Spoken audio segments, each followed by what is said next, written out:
प्रिय छात्राः नमो नमः। ज्योतिप्रसादोऽस्मि अहम्।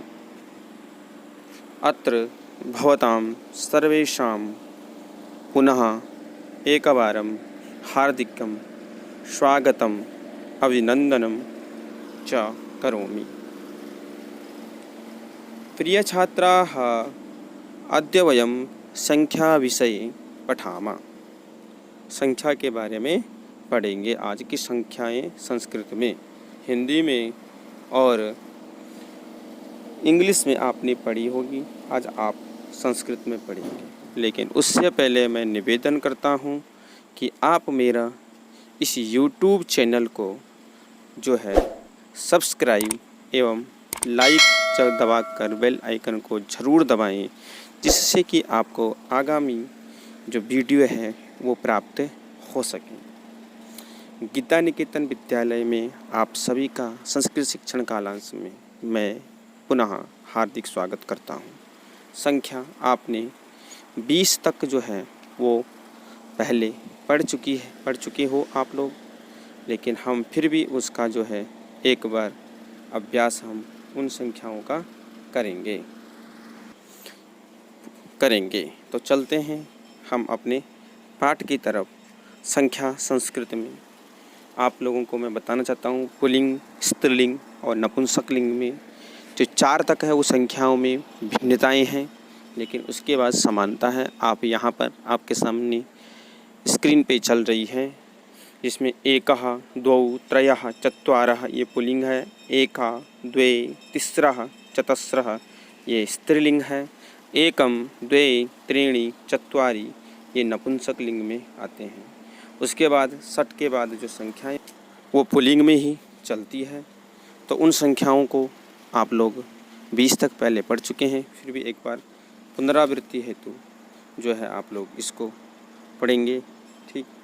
और उसके बाद हम आगे चलेंगे।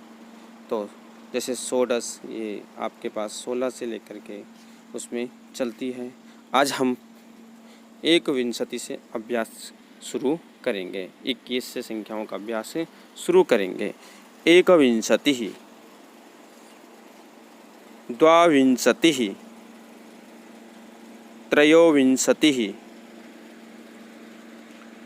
23, 24, 25।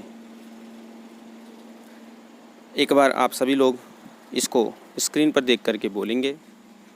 21, 22, 23,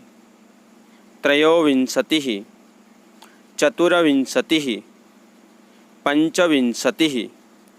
तो ये जो संख्याएं हैं आप लोगों के सामने हिंदी में ही, मैथ की जो संख्याएं वो भी हिंदी में दी गई है, 21, 22, 23, 24 और 25 तक।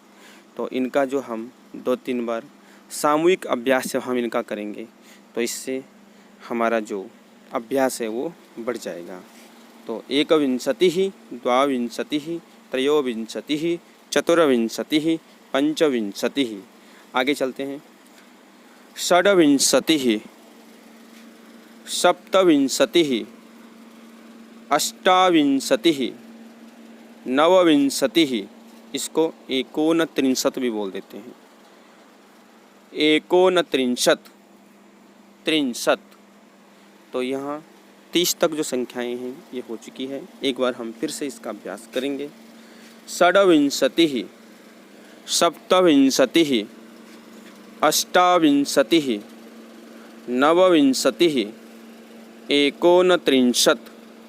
30। तो ये 30 तक की जो संख्याएं हैं ये हो चुकी हैं। अभ्यास पुनः करेंगे। 26, 27, 28, 29, 31 एवं 63। आगे चलते हैं।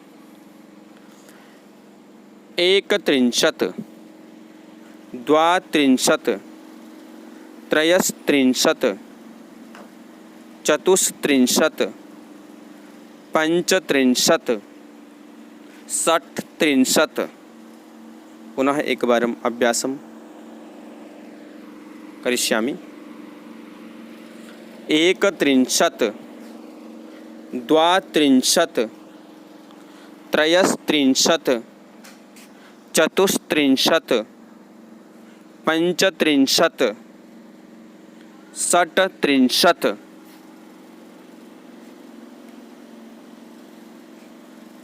एक बार पुनः एकत्रिंशत् द्वात्रिंशत् त्रयस्त्रिंशत् चतुस्त्रिंशत् पंचत्रिंशत् षट्त्रिंशत्। तो अब तक जो हमने संख्या है ये हमने 36 यानी 36 तक हमने पढ़ ली है। अब हम आगे अभ्यास करते हैं। सप्तत्रिंशत् अष्टत्रिंशत् नवत्रिंशत् चत्वारिंशत्। यहाँ पर भी हम एकोनचत्वारिंशत् का प्रयोग कर सकते हैं। आता है एकोनचत्वारिंशत् चत्वारिंशत् एकचत्वारिंशत् द्विचत्वारिंशत्। तो ये संख्या जो है ये 42 तक हो गई है, 42 तक। इसका हम एक बार फिर से अभ्यास करेंगे। सप्तत्रिंशत् अष्टत्रिंशत् नवत्रिंशत् चत्वारिंशत् एकचत्वारिंशत् द्विचत्वारिंशत्। अब हम आगे पढ़ते हैं। त्रिचत्वारिंशत् चतुश्चत्वारिंशत् पंचचत्वारिंशत् षड्चत्वारिंशत् सप्तचत्वारिंशत् अष्टचत्वारिंशत् नवचत्वारिंशत् पंचाशत्। तो ये जो संख्याएं हैं आज हम 50 तक जो पढ़नी थी ये 50 तक संख्याएं हमारी हो चुकी है और इन संख्याओं को हम याद भी करेंगे। और अगर वीडियो जो है YouTube पर भी अपलोड होगी तो वहाँ से भी आप इसको वीडियो को देख सकते हैं। एक बार अभ्यास करते हैं। त्रिचत्वारिंशत् चतुश्चत्वारिंशत् पंचचत्वारिंशत् षड्चत्वारिंशत् सप्तचत्वारिंशत् अष्टचत्वारिंशत् नवचत्वारिंशत् पंचाशत्। और ये हमारी जो संख्याएं हैं ये 50 तक हो चुकी है। तो प्रिय छात्रों, आपने इन संख्याओं को अपनी उत्तर पुस्तिका नोटबुक में लिखनी है एवं इनको याद भी करना है और याद करके आपने हमें ये सुनानी भी है। और आप लोग व्हाट्सएप से हमें वीडियो या ऑडियो रिकॉर्ड करके भेज सकते हैं। आज हम इतना ही रखेंगे। तब तक के लिए नमो नमः, नमस्कार। आपके पास आगे भी एक स्लाइड आएगी जिसमें आप अभ्यास करेंगे।